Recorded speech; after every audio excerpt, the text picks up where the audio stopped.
It's the greatest mystery in literary history. A divisive question with highly contested answers. Who was the writer behind the pen name William Shakespeare?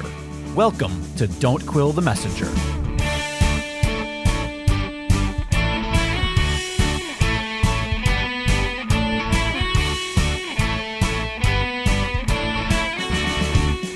Here's your host, Steven Sable.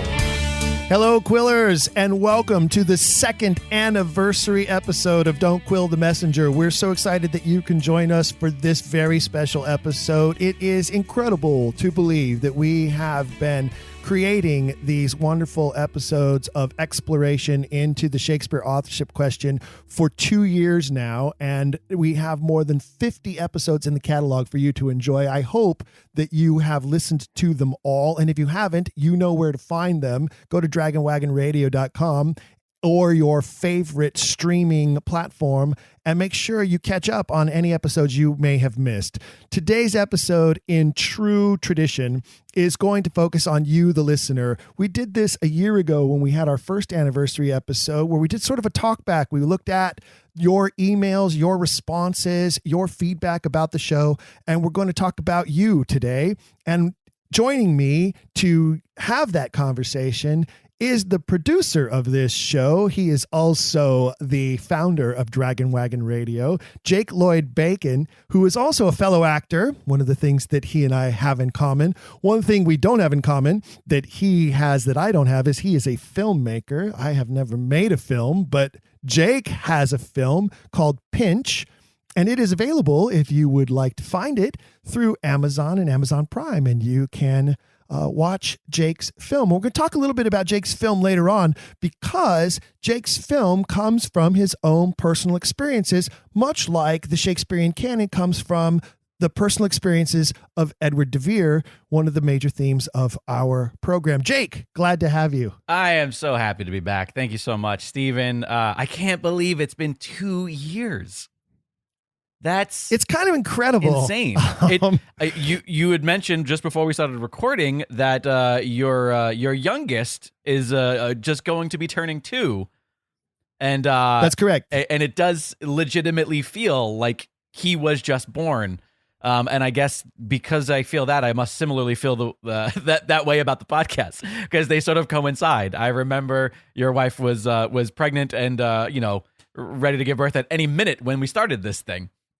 So that is true. They're going to grow together. Here we are. Your 2 children, are going to grow together. 2 of your many children, I should say. Well, there you have it, and it's wonderful to relate those together in that way because that itself is also a cool and crucial experience in my life that maybe someday I'll write about. And when we talk about, I think the Shakespearean canon has a lot about parenthood in it, and I think it commonly exemplifies the journey that Edward de Vere went through as a parent in his own life. As you look at the canon, and it's one of the ways you can tell which plays were written when. But today we're going to talk about the journey that we have been on for the last 2 years, and those 7 listeners who have joined us on this journey throughout the last 2 years. Oh, that is absolutely not true. In fact, since you brought it up here, the second year of Don't Quill, the show has grown quite a bit. Not only have we reached new listeners, we're available on new platforms. As of right now, Don't Quill is available. Let me see. I'm pulling up my spreadsheet right now just to be real efficient about this. Available on 1, 2, 3, 4, 5, 6, 7, 8, 9, 10 different podcast platforms, everything from Apple, Stitcher, Spotify, Google, iHeartRadio, Amazon. As of literally today, this morning of us recording this, Don't Quill now available on Pandora through Pandora Radio and Pandora Podcasts. But not only have we reached that, but we've reached countless new listeners. Let's see if I could find some good numbers here. Just in the year of 2020 alone, a disclaimer, I have not taken December numbers into account yet. But Don't Quill has reached over 20,000 individual downloads just through January to November, not including December.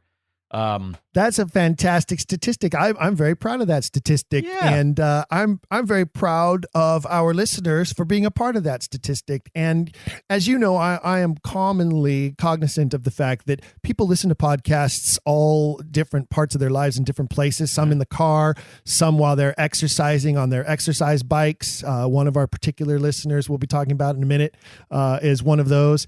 Some who listen in the shower, some who listen while they're working from home right now during what's going on. It's a common activity when walking the dog. Ooh, walking the dog. I wonder if Edward de Vere, I wonder if there's any evidence I could find that Edward de Vere owned any dogs. We'll have to look into that. He does mention a lot of dogs. In fact, in Macbeth goes through this entire litany of comparisons of men to dogs and different kinds of dogs. So that might be a fun episode to dig into for this coming year.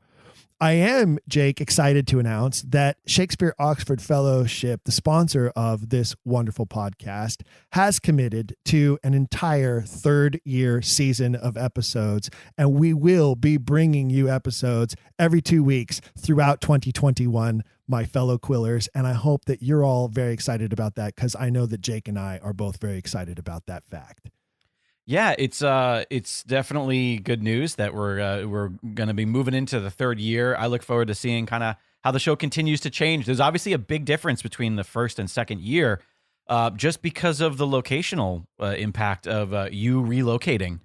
How do you feel, Stephen, about the way the show has changed for either the good or the bad from year one to year two?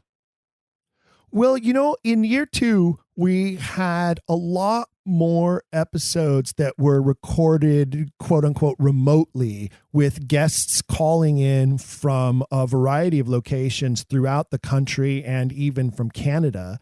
And it is a different dynamic, obviously, as you well know, than being in studio with a guest. Some of those episodes that have been recorded in person have been recorded, you know, where I live here in Southern Oregon with our most common and favorite guest, Dr. Earl Shorman. Yeah, and Earl, I think Earl might have just etched me out. I think I was for a while I had the most appearances with like 3 or 4, and then Earl just destroyed that. So thanks a lot, Earl. He holds the record. Behind him is, of course, one of our great friends, Hank Whittemore. Now I think has 4 episodes to his credit. My wife has been a common guest on the program, and we'll be doing a future episode again. She'll be coming back for another episode where she and I will be discussing the various film adaptations of Shakespeare plays. Interesting. At the request of one of our listeners who sent that in as a request for a future episode. And we thought, what a great idea. And so she and I are going to be putting together an episode where we talk about our most favored and least favored film adaptations of Shakespeare plays and why. God, there's just so many of them that I feel like that could be a whole separate podcast. Like that could just be a whole separate show with how many movie adaptations there are, and because it's, you know, not just direct adaptations, but like versions of a Shakespeare play that are retitled and you know, like 10 Things I Hate About You. You know what I mean? Like that sort of thing where it's like, yes, I get that. And I think we'll probably stay away from those because, right. You know, those, you know, we could go into the Lion King even for that matter. Exactly. But I think we'll stay away from those and talk about the ones that are actual adaptations of the actual plays or titles. One of the dialogue. One of the listeners who sent me an email about it wanted to know why I dislike the Branagh Hamlet so much, and so that's something that we'll talk about in that particular episode coming up. We have some other really great episodes coming up. I'm going to be inviting back one of our guests from the past, Dorothea Dickerman is going to come back, and she is going to be talking to me about the women in Edward de Vere's life as a special Valentine episode coming up in the next couple of weeks. So that'll be a fun one that we'll be exploring. I have promised the listeners that I'm going to do an episode on Troilus and Cressida as one of the quote unquote problem plays. And I'm going to look to invite Earl back to discuss that with me because he loves those Greek plays so much. And we together will discover why it is not a problem play when you realize that it was written by Edward de Vere. So we have a lot of exciting new episodes planned for this coming year, but I do want to talk about the wonderful response that we've been having. As you mentioned, 20,000 downloads this year, but also our Quillers don't just listen passively. They send us stuff. They Absolutely. send emails. They post on social media for good or for bad. And Jake monitors all of that as the producer of the show and forwards things to me and messages to me and different feedback. And we thought last year when we did our first anniversary issue that would be a fun topic for an episode. So this year here for anniversary 2, we're going to bring that back again, and we're going to talk about some of you. Speaking of which, my favorite emails, by the way, are the ones where you provide information that is missed on the show. That is as far as availability for items. In fact, the first one that I had here that I bookmarked, I just wanted to immediately bring up before I forget. And it has, it's just because it's about Delia's bacon. And there's a connection here, obviously. But this one comes from Catherine. It was an email, and it says, I just listened to your podcast on Delia Bacon, where you and your guests lament that her book is hard to find. But they say that is actually saved on a website called archive.org. And so if you simply do a search on archive.org, you should be able to find that. They include the full link in their email here that they sent us, but it's obviously a bunch of mumbo jumbo, not worth talking about via orally here. But in any case, did you find that people that sent stuff to you, Stephen, this year, that you actually then clicked on a link or learned something yourself from a listener this year? Yes, it's great when our listeners. I don't, not to disparage other podcasts, but I think our listeners tend to be, many of them, really super smart, brainy people. And I love that they want to further inform the program.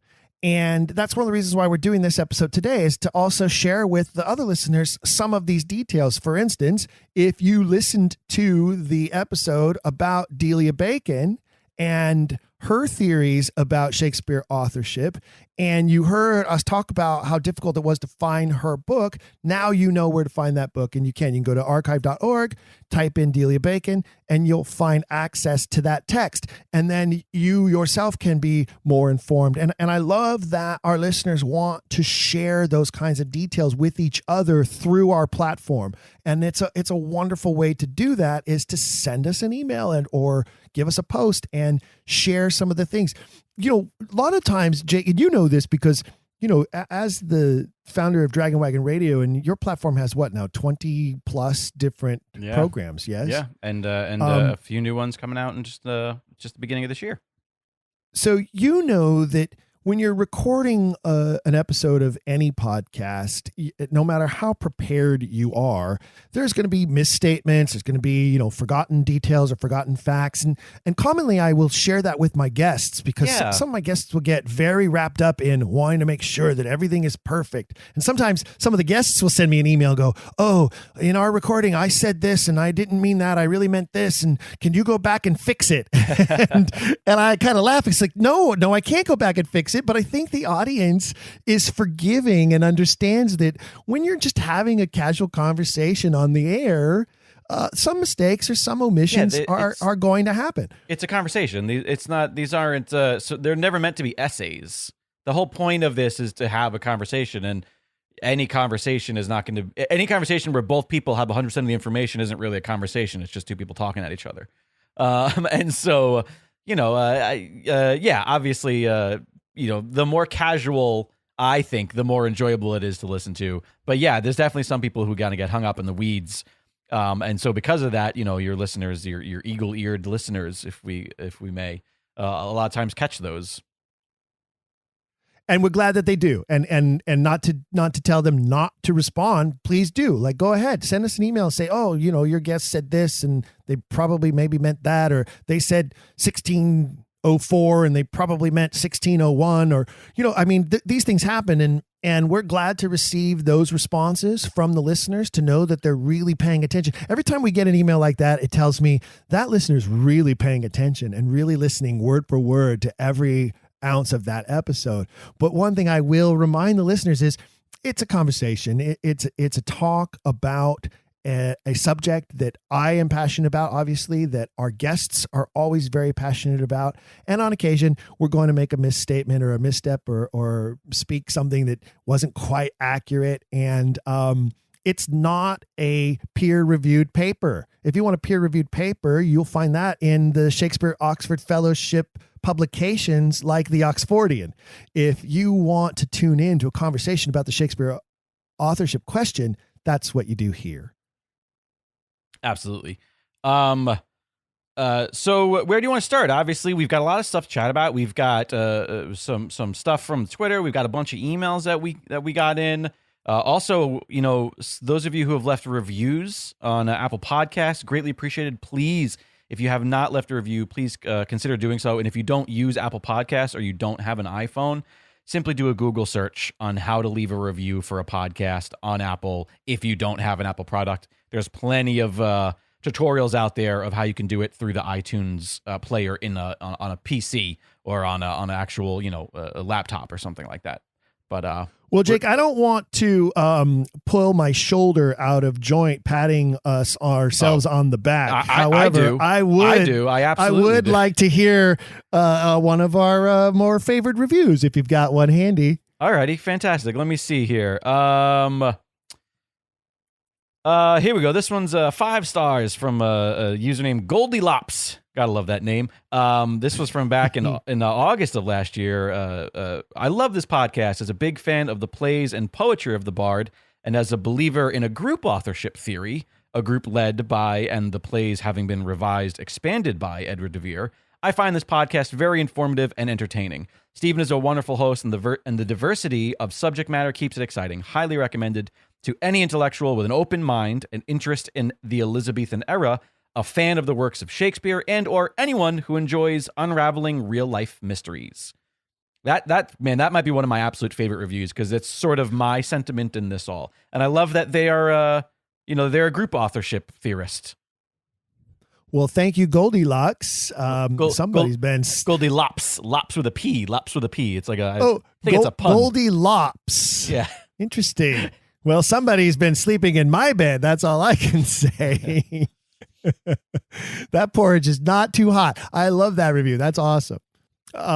I want to talk about an email that we received just a month or so ago, maybe 2 months ago. Was an interesting email that we received from a listener in, I believe it was Delaware, and his name is Father David. He is an Orthodox priest who is a listener of the program and a follower of the program.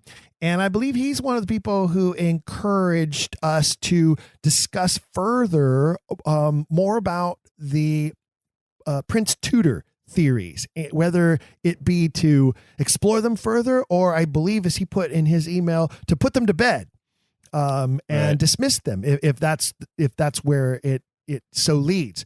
So we will be inviting some future guests this year onto the program to discuss that topic more, to find out what is the basis of it. Is there any basis of it? One of our guests coming up very soon is a return guest, Bonner Miller Cutting. She's done some research into the idea that Queen Elizabeth may have had an illegitimate child from an illicit affair. And she's going to tell us about what her findings have been in her research from her book that is out, that we've talked about in the past, but not this particular subject. So that's coming. And I want to say a shout out to Father David. Thanks for listening, and thanks for the suggestion. And you know what? Speaking of Bonner Miller, this is for those of you who tuned into the authorship symposium what was it, October? Oh my goodness. It was Yes. It was a month ago. If it was a year ago, I tell you, 2020.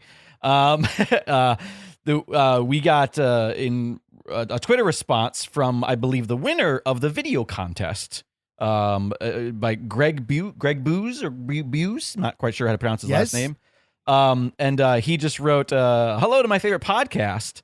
I wanted Steven to know that I wrote most of the lyrics for our video contest rap in my head while driving around and listening to the podcast episode with Bonner Miller Cutting about a year ago." Fantastic. So Bonner was the inspiration for this year's video contest winner, the Shakespeare Authorship Video Contest, sponsored by the Shakespeare Oxford Fellowship every year. And thank you, Greg. Thanks for mentioning that. And what a cool thing to know. I'm sure that Bonner will be thrilled to know that. I am curious to whether he was consistently pulling over to then like jot the lyrics down, because I don't know, how do you just remember? Like, he says he was coming up with them in his head. He had to be writing them down. Either he admitted in this tweet to us accidentally that he was writing on his phone while driving. He's incriminated himself, or I like to think he like pulled over and then jotted it down frantically, like like a depiction of Shakespeare in a movie, maybe frantically writing his masterpiece. Maybe he opened voice notes on his phone. Oh, there you go. And recorded himself speaking the lyrics. Well, then he had the pause. And the podcast was in the background. There we go. We got a couple other little emails. I mean, obviously, we got a ton of emails. There's tons of stuff to talk about. But here's one that I don't know. I like stuff that has questions, just because, you can answer things. Let me find that one that I was pulling up a second ago here. It's all just varying shades of stuff. Here we go. This was one that came in from a gentleman named Dean.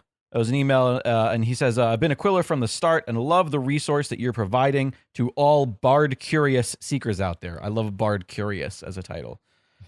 Bard Curious. He is as opposed to Bi Curious. I like I like what he was going there. I kind of like the play on words there. That was cute. So this person is an SOF member. They come all the way from New Zealand, and they talk about how despite having read most of the Oxfordian literature, being a New Zealander on the periphery of the debate makes it hard for them to get information, and so the YouTube conference clips were very helpful to him. But he says a question that haunts me, and I suggest you do as a theme for a future episode. And this I love because, as anybody known, over the past 2 years, I am now only about 2 years into the Shakespeare authorship mystery. This was not a thing that I was privy to, and these were questions that in my first episode with Steven, I kind of touched on. And I love the fine details of the questions people might have about what the mystery is. So his questions are: was there any one-to-one human interaction between Oxford and Shakespeare? To put it another way, to what extent were they aware of each other's existence and potentially implicit in the literary cover-up? He says, was the Alan and William Shakespeare used as a deliberate front for Oxford, or was the switch of identities largely done posthumously during the publication of the folio? I love this because, when I was first on the show, I talked about this very specific language when you present somebody new to the mystery with like, oh, well, Shakespeare didn't write Shakespeare. They think there's so many different meanings to that. Like, what does that mean? Does that mean like, the guy that like William Shakespeare had some guy in the back writing stuff? But no, what it means was the guy attributed to the works isn't who we think wrote the works. And so this adds an additional layer to that. And that is like, did they know each other? And it's a big question. It's a huge question in the Shakespeare authorship questioning community. Yeah. Is, did these men actually ever meet? Did they actually know each other? Were they both involved? Was it mistaken identity? Was it decided later by others, such as Ben Jonson, that this would be a good facade to put forward? In fact, I believe that Roger Strittmatter, who has also been a guest on the program a couple of different times, I believe he is working on something on this right now in his research, and will be presenting it very soon with regards to how much Ben Jonson knew, how much Ben Jonson was responsible for forwarding this patsy, as it were, Right. For a lack of a better term. And it's a giant question. And I think it is one of the linchpins to solving the mystery, is helping to identify whether or not these men even actually knew each other, or if it was just I don't want to say coincidence, but perhaps a crime of opportunity, Right. Well, so to speak. It's interesting that you use the word coincidence, because Dean here in his email, specifies like about the fine details of if it wasn't attributed to Shakespeare after he had passed, and if when he was alive, the connection was made. He says, was Shakespeare a thieving opportunist that latched on to a coincidentally sounding name and then leaked Oxford's plays onto the public stage? If so, how would Oxford have dealt with that? Would he have been thankful to Shakespeare as a compliant frontman?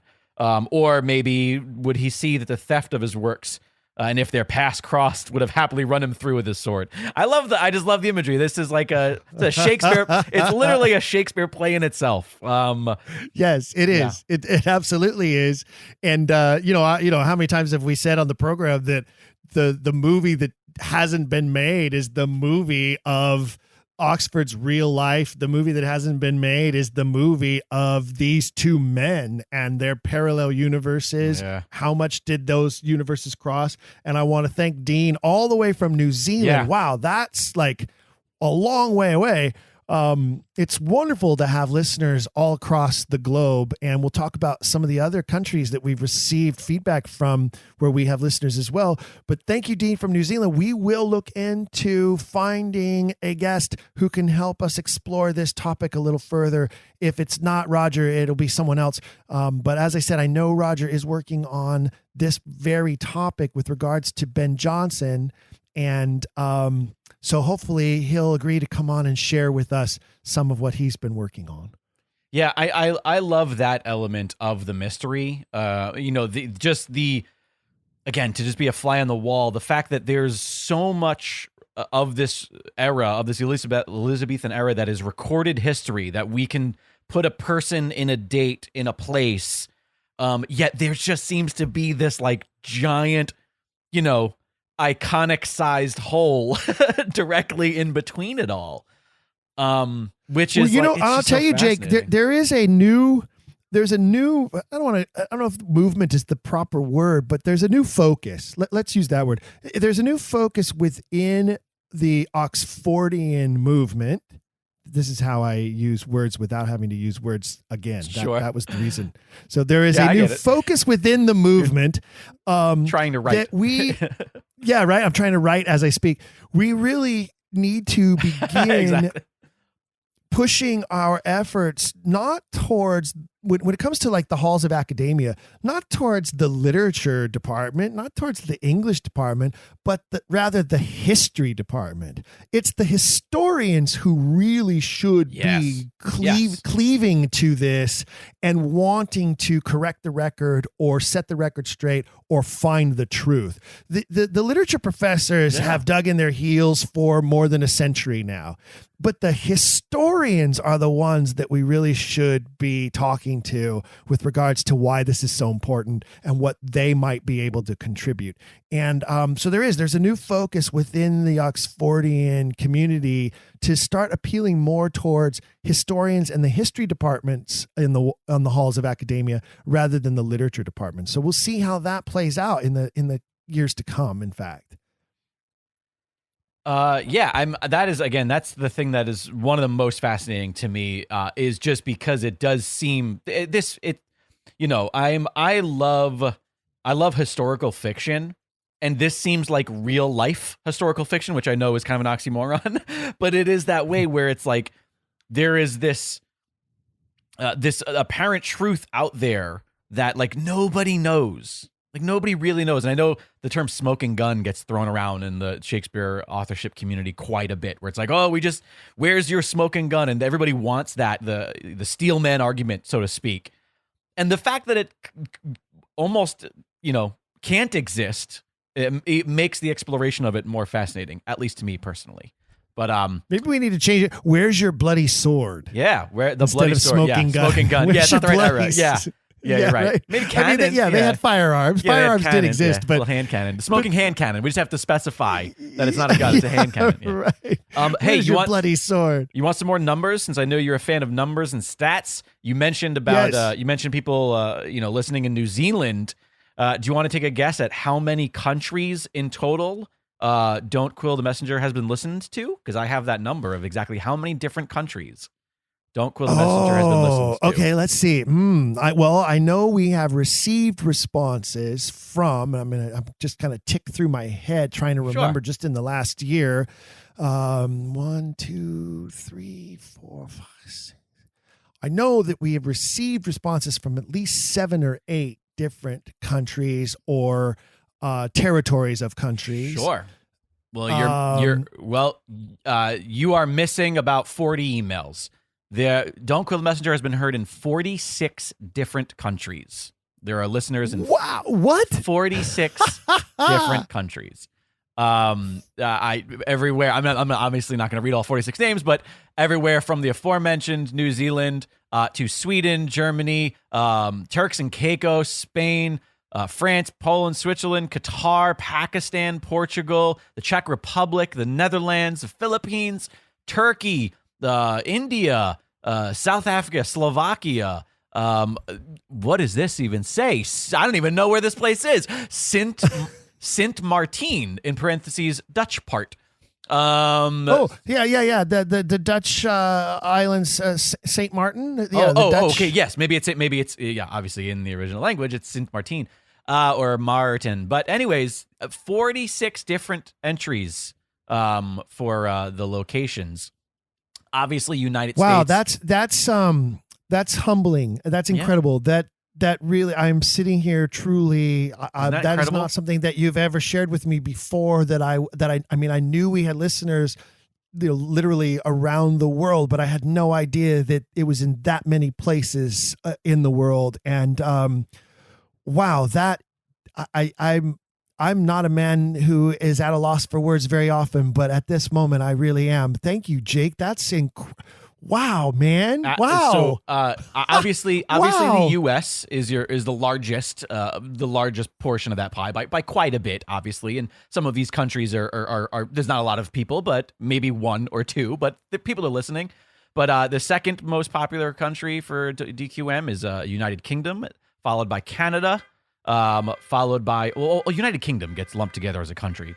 First off, that shouldn't happen. But anyways, Canada, Australia, Ireland, Chile, and Belgium are the top, whatever that was, top 8 or so. Well, speaking Absolutely of Chile, we did receive an email from a listener in Chile. I believe his name was Alevi. Yes, we did. And what did remind me what Alevi had to say? It's very recently in his email to us. It's another lovely email. All the way from Chile. He says, first of all, I want to thank you for the wonderful podcast. Been listening to nothing else for the past month. When was the date he sent this? We could have figured out exactly what he did all month. This was the beginning of January. This was just like you said, a couple weeks ago. So we spent all December listening to Don't Quill. That's a great way to spend the holidays.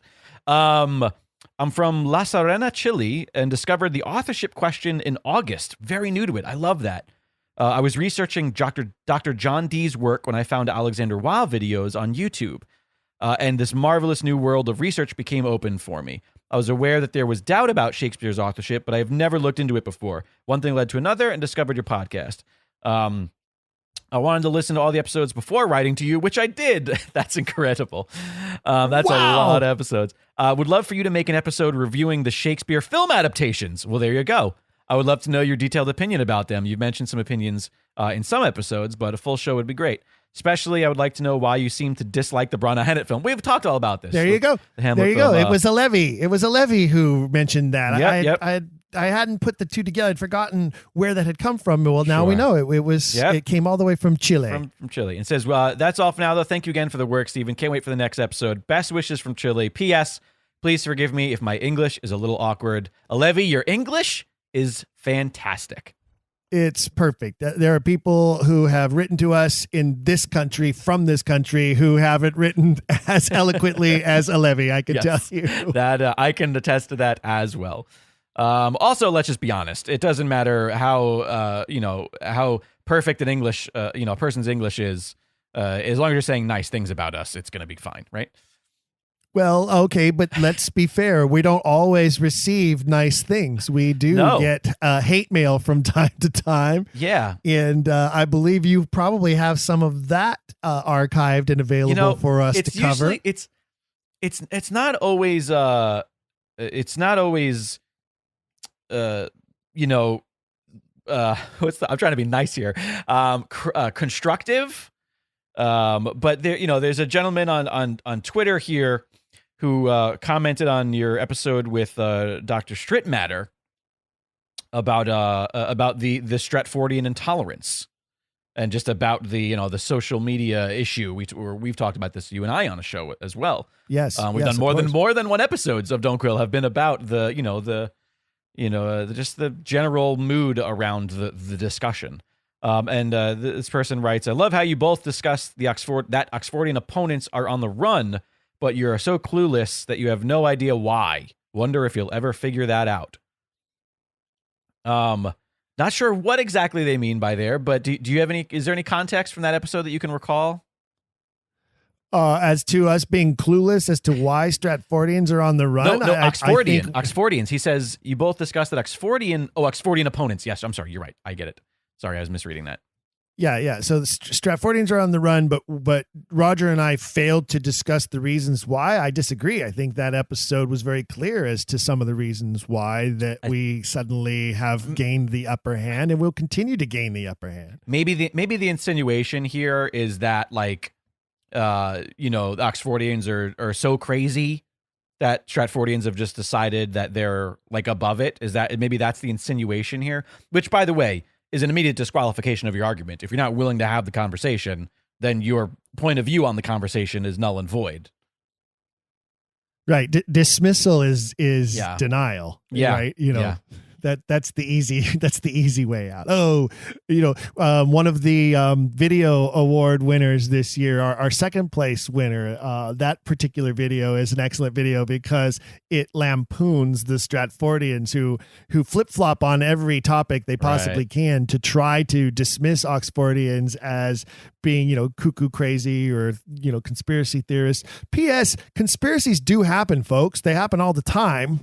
Yeah, they happen around us regularly. Not every conspiracy is we didn't land on the moon. You know what I mean? Like, not every conspiracy is, or aliens are, living in the center of the earth. Like, some conspiracies are legitimately just they covered that up and that happened.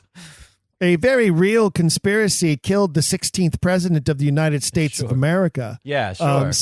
Hello, gang. A very real conspiracy is depicted in Shakespeare's Julius Caesar and brought down the foremost man of the globe at that time. So, yeah, there are very real conspiracies that have happened, that do happen, that continue to happen, and usually over very giant issues such as this one.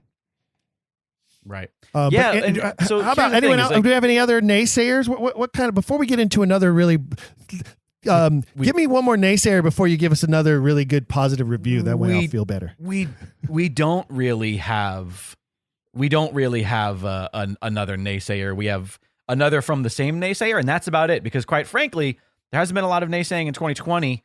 Twitter's been quiet this year, at least as far as that's considered. But the same person commented on an episode that you did with Bob Myers about the journalist's curiosity that led to the discovery of Edward de Vere as Shakespeare. And the response to this one is, when is he going to recognize, I'm assuming he's referring to either you or Bob, when is he going to recognize he can't offer any viable and reasonable explanation for why this had happened? I'm not exactly sure what that is in reference to. My guess is that I have no clue. He doesn't believe that there's proper evidence. I mean, here's a question. I legitimately have this sincerity. Do you think that these people actually listen to the episode, or do you think that they see what the title is about and then just type? That's a good question, but it seems to me like one of the interesting things about social media trolls, and it sounds like you've got a particular person who responds to various different episodes. So we have an official Don't Quill the Messenger troll. See, you and I differ. You and I differ there. I don't like that term because I don't think that works here. Generally, the way I see a troll is a troll doesn't actually have a horse in the race. A troll just wants a reaction. They don't actually care about their opinion. That's to me the difference between like the conversation that you had with Dr. Strip Matter and that we had, where it's like this is like the actual vitriol. This is just the like, I feel different than you, and because of that, everything you say is null and void, and I hate you and you're dumb and this stuff. To me, that's not a troll, because a troll really is just somebody who wants a reaction. They don't actually have a dog in the fight. They don't really care. Like an internet troll, by definition, doesn't actually care about what they're saying. They just know that if they say a certain amount of words in a certain order, that they'll get the reaction. I see. So what you're saying is this guy isn't actually seeking a reaction. He's just mean. He is sending his reaction. Yeah, exactly. He wants to be heard. He is desperate to be heard versus, hearing more of you. Because quite frankly, I think that if he wanted to hear more, he'd probably listen to the episode. I bet you everything he tweets about is probably covered in the conversation that you have. My guess, and I don't know this. I'm glad to have him as one of the 20,000 downloads. So, Sure. I keep contributing. Keep listening, dude. That's good for me. If they listen, because that's my guess. My guess is that they don't actually listen, most of these people. Every now and then we get an email where somebody says like, oh, you talked about this, and I think this might be different. And I'm sure that those have come through. I don't know that we have any here on the docket from this past year, but that definitely does happen. And those I at least appreciate, because those are clear that they've listened to the episode and that it's not just, you guys are a bunch. And I should be noted that in that last tweet, the gentleman, you literally wrote, he literally put a hashtag crackpots. So like, that's everything you need to know. Not interested in having a conversation. Right. Yeah. Right. All right. Well, now that you have sufficiently dashed my spirits by pointing out that there are people out there who think I'm a crackpot, can you read another positive review to make me feel better? Sure. Let's really read some good stuff here. Here's another review from this year. Be Still My Heart, 5 stars from Lace Girl 130. This was in September. What a thrill it was to find this podcast and start listening to all of my favorite Oxford is Shakespeare experts. When I discovered the possibility that Oxford wrote Hamlet, the scales fell from my eyes and I suddenly understood the play better than I had before and loved it. I have been an Oxfordian since 2012 and will now listen to every episode. So somebody who recently found the podcast and went back and listened to the previous 2 years. That's a great review. Yeah, that's fantastic. It's surprising that there are Oxfordians out there who don't know the podcast exists, and we're going to have to step up our game to spread the word. And I always say, hey, listeners, hey, fellow Quillers, share the podcast with friends, family, and associates. You know what? It is a great way to introduce people to this topic. It's also, you might not realize that you have fellow Oxfordians in your midst and you don't know it because maybe you're too afraid to be calling a crackpot. But go out there and be a crackpot. But speaking of which, we talked about how our crackpot labeler is communicating with us. There is social media for the show. It's not hyperactive. It's generally just there to post when a new episode comes out. But at Don't Quill the Pod on both Twitter and Instagram are the two best places for you to be sharing the show from. So if you're not on Twitter or Instagram, then you're missing out on a huge community, because that's really quite a large chunk of the authorship community, I've noticed. Again, as somebody who was really on the outside of it, just the fact that I'm running the Don't Quill Twitter account, I see how big of the community there is there. So if you're not following the show on both of those platforms, you really should. At Don't Quill the Pod on both Twitter and Instagram. And every time a new show comes out, you'll see the post there. You can share it. You can talk about it there. That's a great place to be spreading that message. And absolutely, the love for it. Here we go. Let's throw to another email that we've got from this is sort of one of those email reviews in a way. This one comes. Here we go. Another long distance. This is the one that comes from Portugal. Luis Sousa. Luis Sousa. I'm guessing. Yes. Yep. Exactly. Dear Stephen, congrats on the program and for your dedication in the past 2 years in bringing the Oxfordian truth to a wider range of listeners in a more engaging and accessible way than it has heretofore been done. Thank you, Luis. Luis put heretofore in an actual sentence in an actual email in 2020. So much credit for that usage. Well done, sir. It is always a pleasure to be notified that a new show is available, and I always wait in anticipation to hear and learn something new. Your show is actually something of an exception, as it's the first time I've been acquainted with a question-answer format where the interviewer has at least great deal of, that's a word that I'm not even, erudition as the interviewee does. Your Oxfordian knowledge is indeed remarkable. Wow. Thank you, Luis. That's quite a compliment. And I am pleased to be an erudite on this subject. He has one more little thing here that he adds. The program is excellent exactly as it is, and the question so vast that the former could go on successfully as it currently is for a great number of years. However, I noticed that fellow Oxfordians from this side of the Atlantic have not been so engaging as one would expect. A question so relevant to England, but I can't remember English Oxfordians actually having a word on the program. All right, so he wants we need to reach across the pond is what I'm hearing here. Yes, that's right. He's right. And we have had that discussion, you and I, on occasion, Jake, about how we could make that happen. Obviously, the time difference is one of the factors involved that has precluded us from succeeding at that. But we are going to make an effort this year to do our best to invite some of our friends from across the pond to be guests on the program. Of course, many of our listeners have asked and have suggested that Alexander Waugh needs to be a guest on the program. There are many others. You know, I've had several people suggest that Diana Price would also make an excellent guest on the program, and we'd love to have her on as well. And we just have to really buckle down and figure out the best way that we can to accomplish that somehow and still have a quality recording. That's also part of the issue, is not just the time change, but also the quality of the recording aspect that we want to make sure we have as well. So, but I promise everyone listening that Jake and I are off air going to try to figure out a way to bridge that gap this particular season. I promise. Yeah. And you know what, if there's ever a time where this, it will feel more like the norm, it's now, because as you said, most of 2020 has been remote and most of everything is remote. You and I are remote right now. We're not sitting in the same room. So, it's really a matter of just the scheduling and timing. And as I mentioned earlier, this podcast isn't Stephen's only child. So there's also that.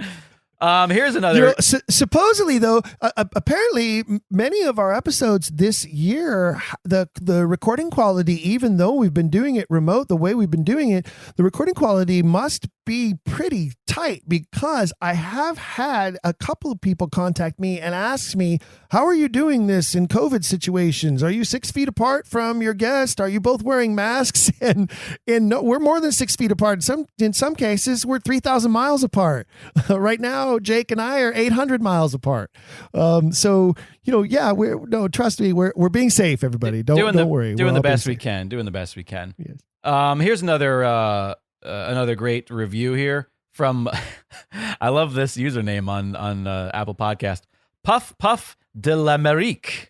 I don't know if I'm pronouncing that right. De l'Amérique. It's French, it appears. You're the only person who has a worse French pronunciation than I do. Annie's going to love that. Alexandra, my much better half and former guest of the show in its first year, is literally relearning French. So she has this app that she's spending all day on and answering questions, and it makes this little, positive notification sound, this little chime that's like ba-da-ding, ba-da-ding. And so throughout the house at any random time throughout the day, I'll just hear this ba-da-ding from the other room, and I'll be like, oh, there we go. She knows another French word. So maybe she'll help me, and then Annie doesn't have to be so mad at me.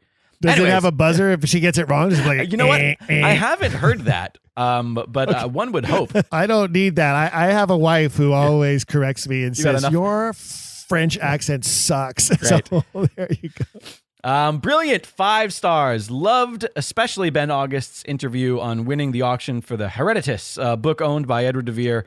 As an undergrad at Carleton College in 1070s, when I raised the authorship question, my Yale PhD English professor flew into a frenzy.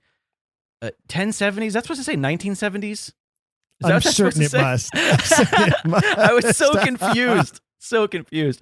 My first clue on the boneheaded intolerance of the Orthodox, a Glover's son who never wrote a single letter in his life, wrote plays and epic poems, had no idea until Mark Anderson's book that the evidence was so overwhelming. Now, of colleagues globally who are Oxfordians, needless to say, kept my suspicions to myself at University of Chicago grad school in English, and Looney published his brilliant work in 1920. What the hell were all these professors thinking? Mary. All right. Thank you, Mary. Again, listen, we try to be kind here. Calling them boneheaded, it may be appropriate, but let's, we have to practice what we preach here. We can't get angry if someone calls us a crackpot.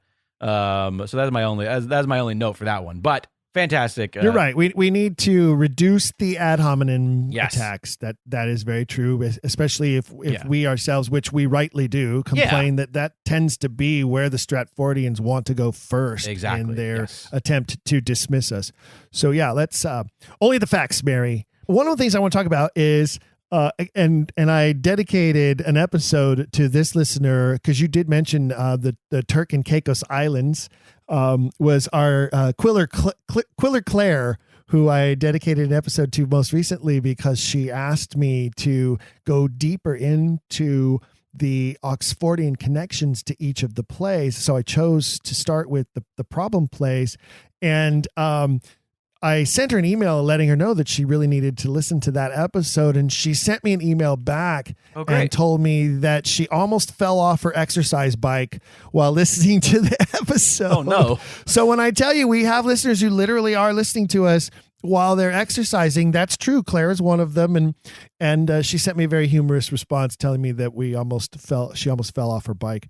I didn't even know there was such a place called Turk and Caicos. I had to look it up and find that it's this very posh not Mediterranean, Caribbean islands. Yeah. Sure, it's a popular, Yeah. I know it just from pop culture, from movies and TV. It's always like a place that people talk about vacationing. Like, oh, where are you going on honeymoon? Oh, we're going to Turks and Caicos. Like, I feel like I know that just from pop culture. Apparently a lot of where all my big education giant comes from. celebrities like to go there. Yeah, And probably. and there's some really Fine posh islands. areas there. Like I kind of looked it up. I was like, oh, let's see what would be like to go there. What does it cost to go there? And I found that it's not cheap to go there. And also I found that it did like an Orbitz or Expedia search Right. of like places to stay, right? Yeah. And one of the properties that popped up was $50,000 a week to stay there. Jeez. Must be nice. Yeah, I didn't want to even click on it and look at it and figure out what do you get for 50 grand Yeah, for right. 7 days. But no wonder why Brad Pitt likes to hang out there. Oh my goodness. 50 grand a week? Is that what you said? Yeah. A week? Yeah. Now Oh, I'm my guessing that Quiller Claire doesn't live in one of those particular. Hey, you don't know. properties, But You don't know that. She might be making that money every day. She might be getting them bills every week. we are certainly pleased to have her as a listener. If she is, then I just want you to know that we will be happy to do a live Don't Quill Messenger from Turks and Caicos. If you want to, just fly us on out there. If you're one of those, $50,000 a week listeners, just putting that out there to the world. You never know. You never know what people want to give. You never know. I do, that does raise a good point though, Jake, and, Sure. and something that I do want to say to the listeners, and I want to thank them is, thank you all for not only tuning in and listening, but especially those of you who have joined the Shakespeare Oxford Fellowship and become members of the fellowship. Those of you who have sent in donations to the Shakespeare Oxford Fellowship and have earmarked those donations to help support this program as an outreach of the organization. That does help, and it has helped, and it has been one of the major factors in securing a whole nother year of episodes that will be coming through 2021. And it's because of your support, your sponsorship, your membership in the organization that the organization has been able to fund this effort. And so we definitely want to just take a moment to say, not only thank you for the great reviews and thank you for the feedback in the emails, but also truthfully, because the world doesn't run for free, thank you for your financial support of the organization and this outreach effort.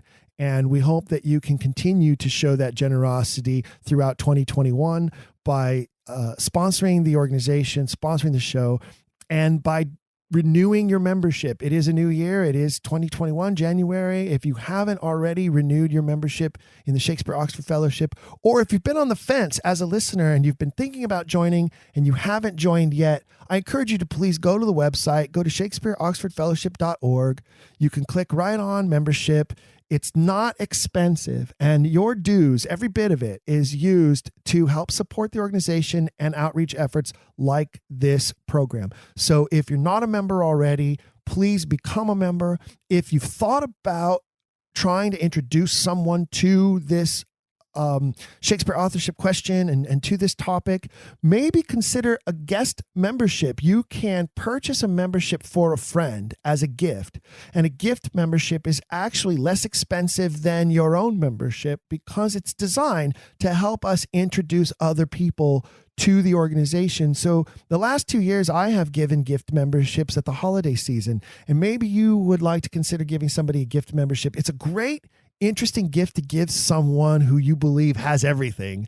So if you have a birthday or a special occasion coming up, please consider doing that. Hey, I mean, Valentine's Day is just a couple weeks away. Nothing says I love you like a gift membership to the Shakespeare Oxford Fellowship. You know, one of my Christmas gifts this year from my wife is she purchased me a subscription to Historical Mail. And each month I'll be getting a letter in the mail that is a replica of a letter from a famous person in history to someone else. The first one came, and it's a letter from George Washington to one of his ministers. And because, you know, I'm one of those people that's hard to buy for. So she bought me a membership in this Historical Mail company, and I'll get a new gift every month for the next 12 months and it'll awesome. Be a historical piece of mail.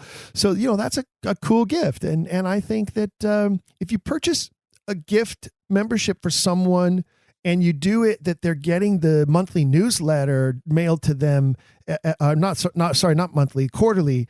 If you do it so that they're getting the quarterly newsletter mailed to them, that's a great way for them to receive something every quarter that comes from the organization that always is full of wonderful information and great research, reviews of books, things that the organization is doing. So yeah, it's a good idea. Fantastic. Well, we're kind of getting towards the end here. What do you want to read? One or two more little reviews or emails? You want to chat about anything? You want to chat about the year ahead? What do you want to chat about? Give me another review. Give you another review. You're a cool guy. Oh, you wanted me to read one. Oh, I get it. Never mind. Okay. This one's 5 stars from Maru Girl. Thanks for sharing genuine scholarship, and then it gets cut off. The title's too long. 5 stars. I've loved each episode and the opportunity to listen to all of your guests whose inquiring minds explore a fact-based, logical answer for the authorship question. Oh, that's pretty pithy, I would say. Love it. Very pithy review. Yeah. So again, you know, please leave those reviews in the year to come. You know, going into the third year of it, it's technically, I mean, we're entering the third year of the show, but the show is now 2. It's officially your terrible 2s. So I feel like this year we got to get a little rowdier. You know, we have to become problematic. We have to consistently, you know, try to shove our finger in the electrical socket more. Just whatever. I don't know. You're the one with kids. I don't know. What is it? We have to grab food off of other people's plates. Yeah. We need to throw a tantrum or two. Is that what you're saying? We need a couple of tantrums this season. Okay, we could do that. I'm certain I have that within me. It's the terrible 2s for sure. we're definitely going to continue to push the envelope. It is something that we have done here consistently over the last 2 years. We're never afraid of any topic or any subject. That's very true. Sometimes we're a little unorthodox. Sometimes we're a little irreverent, and I'm okay with that. And I think our listeners are too. And I think the numbers demonstrate that. I do want to, I've talked about some of the episodes that are coming. And so I know that gives our listeners something to look forward to. And I know that we are going to continue to try to bring in new guests as well as offer back some of our favored guests, especially those that are conducting new research and those that are working on new publications. We always want to continue to promote the family, as it were. And that being said, like to take the opportunity to promote the family. Jake, as we mentioned at the top of the program, is an actor and a filmmaker, and he has a movie out there. It's called Pinch. Yes, it's available on Amazon and Amazon Prime. If you have a Prime account, you can stream it for free. Yeah, is that correct? Yes, absolutely. If you have Prime, you could stream it for free, and it's available for purchase as well. If you don't have a Prime account. And if you're overseas in the UK specifically, you can also rent it. But yeah, this. What's it about? Tell everybody a little bit about what it's about, Jake. Pinch is the story of two men who are at very different parts of their lives, but they're both sort of equally searching for happiness in all the wrong places. And they are both sports memorabilia collectors.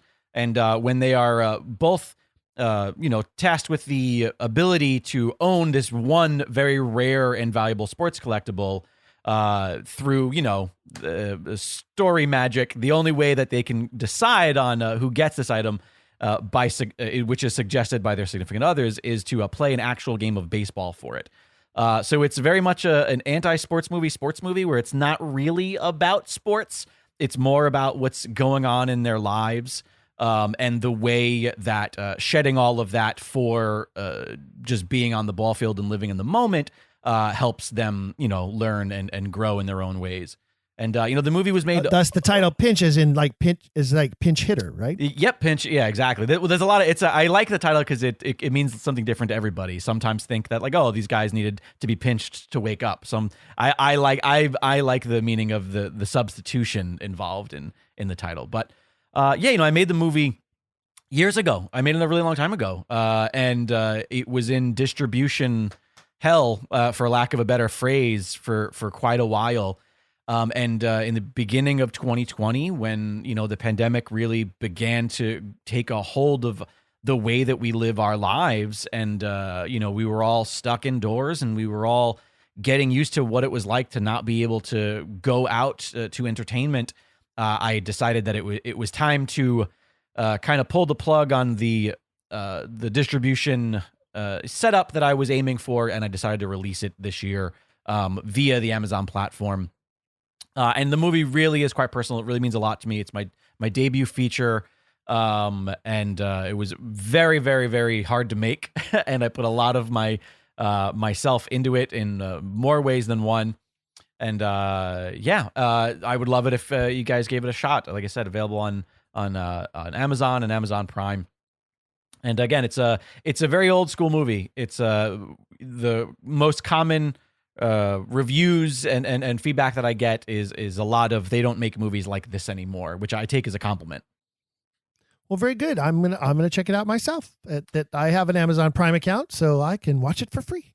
It's fantastic. And we talked about it a little bit earlier where that was my, as somebody this is obviously my debut feature, but I've been in the storytelling business for quite a while. And my biggest absolute, most efficient connection to the Shakespeare authorship mystery was the fact that I feel like as a writer myself, there's nothing that I do. Like, this isn't a biography, that Pinch. It's not me and any of the characters in every single scenario, but there are stories that a character says that are a story from my real life, or there's a relationship which is highly inspired by a relationship that I had in real life or have in real life. And I've never written anything that doesn't have those there, that doesn't have something that connects me to it, where you can look at if I write something that's fantasy, you can go, oh, all right, this fantasy character in this fantasy world is dealing with this thing because it's something that I dealt with in the real world at some point in my life. And when I really listened to Bonner, again, we keep coming back to Bonner, she's a hit. When I listened to Bonner Miller Cutting really truly talk about the will of Shakespeare and just how much the dichotomy between the life of Shakespeare and then what I learned at that time of the life of Oxford, to me, it's just it's such an obvious thing as a writer that that's what writers do. They put themselves into the work. Well, as a matter of fact, Bonner will be featured in the very next episode. So Great. There you have it. For all our listeners, 2021 begins with this anniversary episode, and the very next episode coming will feature one of our favorite guests, Bonner Miller Cutting. So you can look forward to that. And as I mentioned about some of our other episodes coming forward, and maybe we'll need to do an episode in the future, Jake, where we talk more about your personal experience of autobiographical writing. And focus on that, because I also have some experience in that realm. I've never made a film, but I do have a fantasy novel that I have been working on that is mostly finished, that I need to just buckle down and spend some time with. But I can tell you a lot of the characters, a lot of the storyline is based on real people in my life, even though it is set in a fictional time period, in a fictional world, with all fictional people. Right. There are still characters in it that are mirrors of people who I have known or who I have loved or who I have shared life with. And I totally understand that. And I think that that's one of the things that most of us who have such a passion for this topic, I think that's the key. I find that over and over again with the guests that we've had, with the listeners that we have, with fellow members of the Shakespeare Oxford Fellowship. I find that the great passion we have is that we see this man's life in the works, and it almost hurts us, I think, some of us, in our hearts, to know that he's been stripped of this great, magnitude of work, this opus of his life. And we want to fix that. We strive to repair what has been damaged and broken, and what many of us I know and believe to be by a system that was, composed of these totalitarian bullies.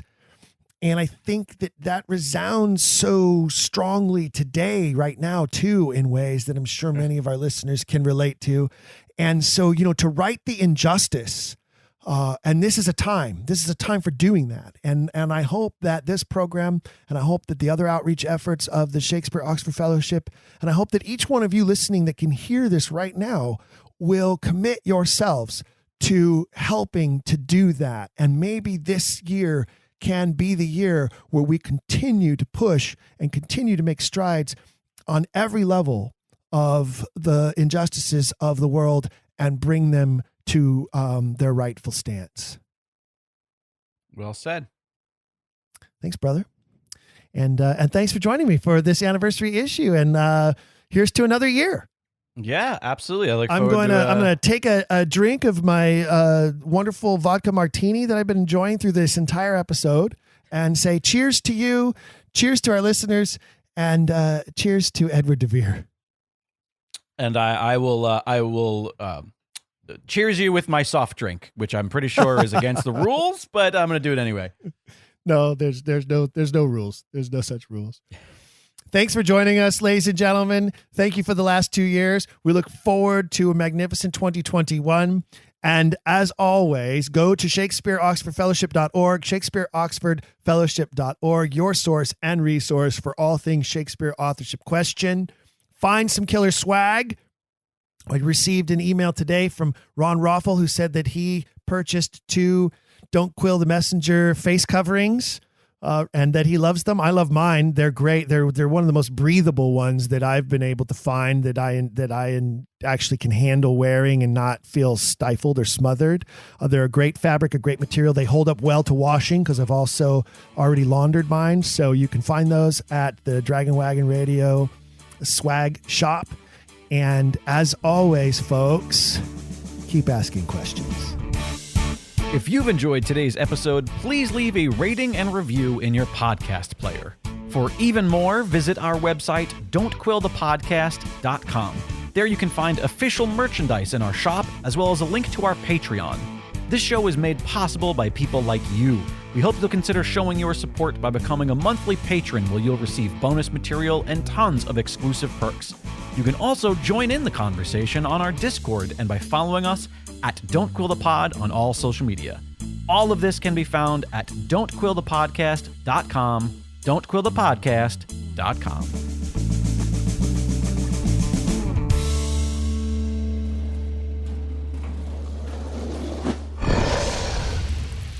It's Dragon Wagon.